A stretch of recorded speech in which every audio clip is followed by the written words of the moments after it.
اللہ تعالیٰ قرآن پاک میں فرماتے ہیں کہ مرنے کے بعد انسان 9 خواہشات کا اظہار کرتا ہے۔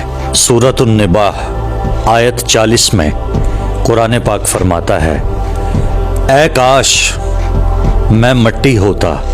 مرنے کے بعد انسان کہتا ہے، اے کاش میں مٹی ہوتا۔ سورۃ الفجر آیت نمبر 24 میں قرآن پاک میں اللہ تعالیٰ فرماتا ہے کہ مرنے کے بعد انسان کہتا ہے، اے کاش میں نے اپنی آخری زندگی کے لیے کچھ کیا ہوتا۔ سورۃ الحاقہ آیت نمبر 25 میں قرآن پاک میں اللہ تعالیٰ فرماتا ہے کہ مرنے کے بعد انسان کہتا ہے، اے کاش مجھے میرا نامہ اعمال نہ دیا جاتا۔ سورۃ الفرقان آیت نمبر 28 میں اللہ تعالیٰ قرآن حکیم میں فرماتا ہے کہ مرنے کے بعد انسان کہتا ہے، اے کاش میں فلاں کو دوست نہ بناتا۔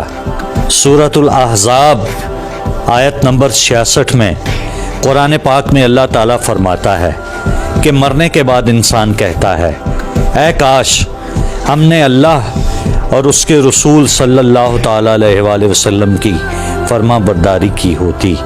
سورۃ الفرقان آیت 27 میں اللہ تعالیٰ قرآن پاک میں فرماتا ہے کہ مرنے کے بعد انسان کہتا ہے، اے کاش میں نے رسول صلی اللہ تعالیٰ علیہ وآلہ وسلم کا راستہ اپنا لیا ہوتا۔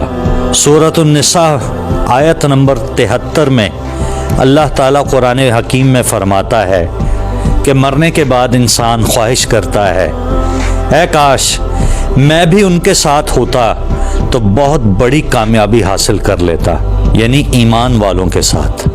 سورۃ القحف آیت 42 میں اللہ تعالیٰ قرآن حکیم میں فرماتا ہے کہ مرنے کے بعد انسان کہتا ہے، اے کاش میں نے اپنے رب کے ساتھ کسی کو شریک نہ ٹھہرایا ہوتا۔ سورۃ الانعام آیت نمبر 27 میں اللہ تعالیٰ قرآن حکیم میں فرماتا ہے کہ مرنے کے بعد انسان خواہش کرتا ہے، اے کاش کوئی صورت ایسی ہو کہ ہم دنیا میں پھر واپس بھیجے جائیں اور اپنے رب کی نشانیوں کو نہ جھٹلائیں اور ایمان لانے والوں میں شامل ہو جائیں۔ دوستو، کہیں آپ کی بھی کوئی خواہش ادھوری تو نہیں رہ گئی؟ میری دعا ہے کہ اللہ تعالی ہماری زندگی بھی ایمان پر قائم رکھے اور ہمارا خاتمہ بھی ایمان پر ہی کرے۔ آمین۔